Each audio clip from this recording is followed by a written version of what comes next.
नमस्कार, प्रणाम। मैं सुधीर शर्मा। एक प्रधान पति यानी कि उनकी पत्नी ग्राम प्रधान थी और उनके जगह पे उनके पति देखते थे, इसलिए उनको प्रधान पति हम कह रहे हैं। एक प्रधान पति को दो मजदूरों की तलाश थी। आखिर में दो मजदूर ऐसे होने चाहिए जो कि किसी कॉन्फिडेंशियल चीज को बचा के रखे, कहीं फैलने न दे। वह दो मजदूर, उन्होंने जब सोचना चालू किया, उन दो मजदूरों के बारे में ढूंढाई चालू की, उसके बारे में सर्च चालू किया, तो उनके अपने ही कोई जानने वाले पास के गांव के दो मजदूर मिल गए। वो दोनों मजदूर एक गांव में किसानी का काम करते थे, खेतों में काम करते थे। और उनसे जब मुलाकात किए प्रधानपति, तो उन्होंने बोला कि हमें एक ऐसा आपसे काम की जरूरत है जिस काम के बदले में हम आपको प्रत्येक दोनों आदमी को यानी 70,000 रुपया देंगे और अगले दिन आपको भर पेट दारू यानी जितना आप दारू पी सकते हैं उतना आपको दारू पिलाएंगे। जैसे उन मजदूरों ने इन ऑफर को सुना, वह मजदूर खुशी से नाचने लगे।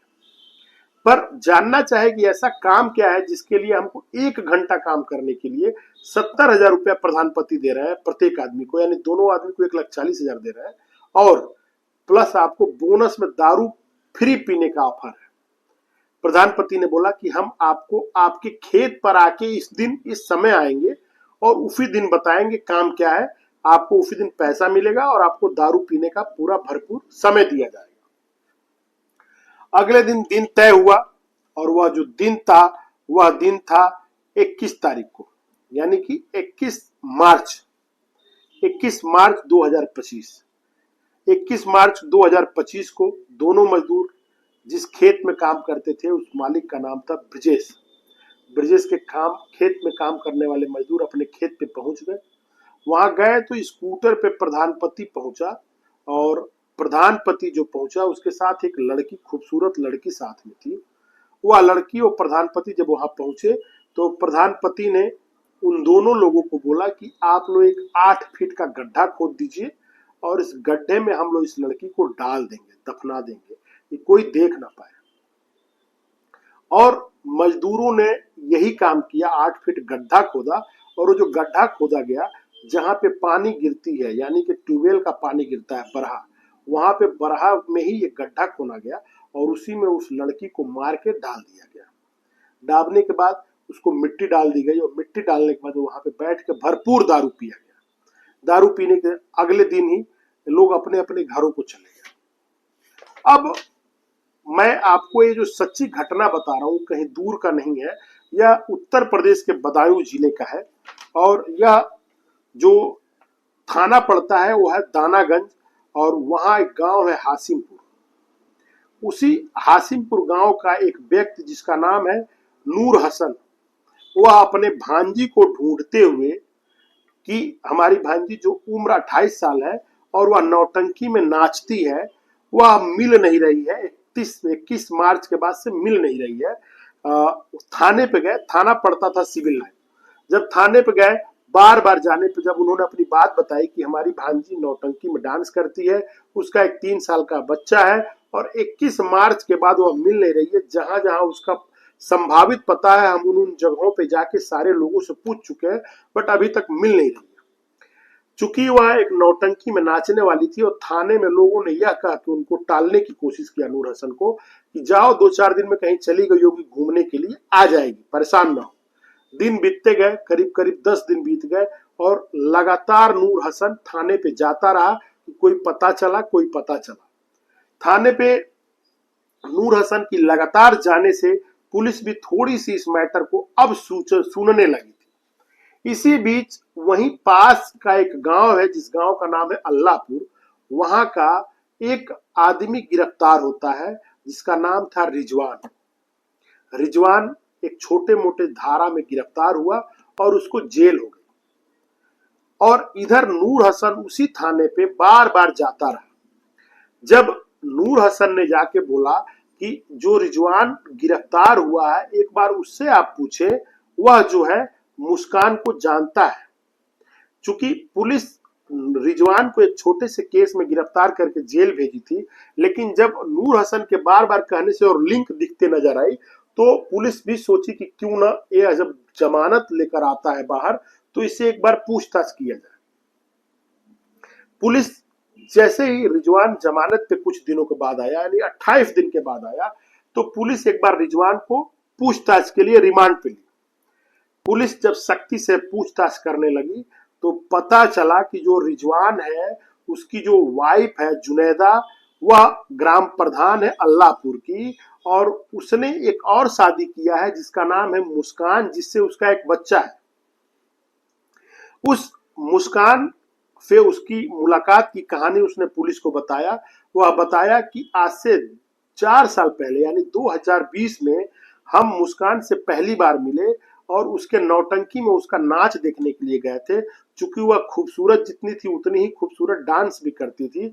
हम उसका कोई भी प्रोग्राम नहीं छोड़ते थे और धीरे धीरे हमारी उससे दोस्ती हो गई और दोस्ती के बाद हम लोग 2021 में शादी कर लिए और हम दोनों के साथ एक बच्चा भी है जो उसकी उम्र 3.5 साल है। चूंकि 21 में शादी हुई तो 24.5 24 जो 25 में और बच्ची की उम्र 3 साल, करीब 3.5 साल हो चुकी थी। अब जब पुलिस और तेजी से और सख्ती से पूछताछ करना चालू किया तो वह रिजवान ने पूरी आप बीती सुना दी। रिजवान बताया कि उसकी जो प्रधान पत्नी है, जो कि जिसका नाम जुनैदा है, अल्लाहपुर की ग्राम प्रधान है, वह ग्राम प्रधान जो है वह जब मैटर को जानी कि एक हमारे पति दूसरी शादी करके मुस्कान नाम की एक लड़की को जो सिविल लाइन थाना है उसी जगह पे रखते हैं और वहां पे उसके साथ इनका आना जाना है और एक बच्चा भी पैदा हो गया। चूंकि रिजवान की जब पहली पत्नी दूसरी शादी के बारे में जान गई तो वह घर में रोज कलह और मारपीट होना चालू हो गया था। दूसरी बात, वह अपने घर जाता था तो उसकी पहली पत्नी उसको ताना देती थी, झगड़ा करती थी और वह घर से हटा देती थी। रिजवान जब इस मुस्कान के पास आता था तो रोजगार, पहले तो मुस्कान 10,000 रुपए खर्चे के तौर पे लेती थी, लेकिन धीरे धीरे उसका डिमांड बढ़ने लगा था। वो 40,000 रुपए मांगने लगी थी खर्चे के तौर पे।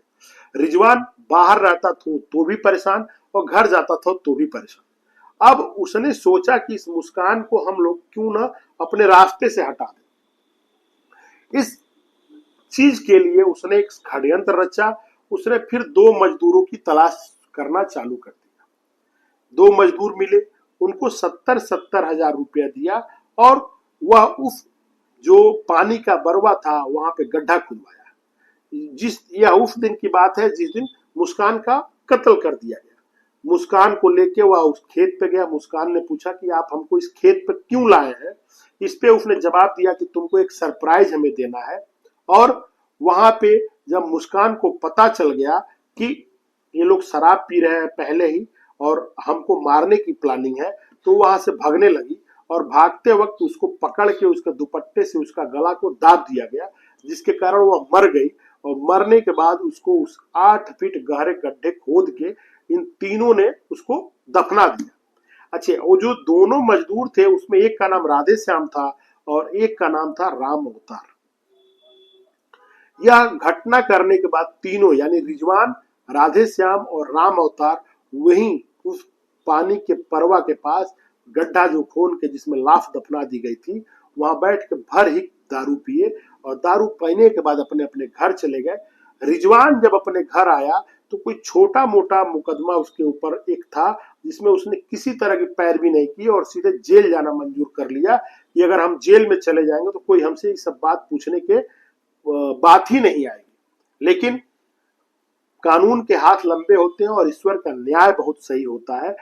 10 दिन के अंदर ही वह जमानत पे बाहर आ गया और बाहर आते ही पुलिस ने उससे पूछताछ करना चालू कर दिया। फिर जब पुलिस को इसने सारी बातें बता दी तो पुलिस उसके शिनाख्त की हुई जगह पे जाके 31 मार्च यानी 10 दिन बाद 31 मार्च के दिन ईद का समय था। उसी दिन पुलिस जेसीबी मशीन लेके उस पुरवा को खुदवा रही थी। खुदवाने पे 8 फीट नीचे 40 साल हो चुके थे और इस 40 दिन हो गए थे। इस 40 दिनों में लाश सड़ के पूरी तरह से कंकाल में बदल गई थी। एक कंकाल निकला जिसको पुलिस ले जाके पोस्टमार्टम कराई। पोस्टमार्टम का रिपोर्ट भी आया कि ये गला दबा के मारा गया है। और अब ये तीनों हिरासत में है पुलिस के, जिसमें रिजवान, राम अवतार और जो राधे श्याम है, तीनों हिरासत में है। पुलिस कस्टडी में लेके इनको गिरफ्तार कर चुकी है। अब कोर्ट में इनके लिए चार्जशीट भी दाखिल हो चुका है।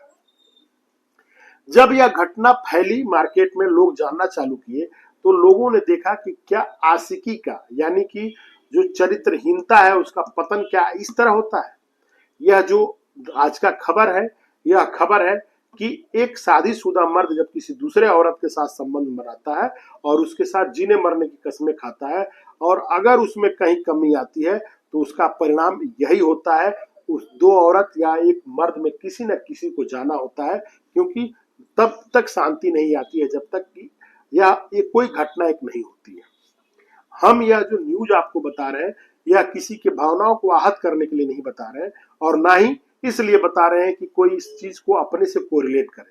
यह लोगों को जागरूक करने का एक प्रोग्राम है कि कैसे कैसे लोग होते हैं और किस तरह अपनी भावनाओं के जाल में फंसा के सामने वाले के हत्या करने तक से गुरेज नहीं करते हैं, और अपने दूधमुहे बच्चे तक का ख्याल नहीं करते हैं। रिजवान और राम अवतार और राधे श्याम जैसे लोगों, यह समाज के ऊपर कलंक है, और ऐसे लोगों को सजा मिलनी चाहिए, मुस्कान को न्याय मिलना चाहिए।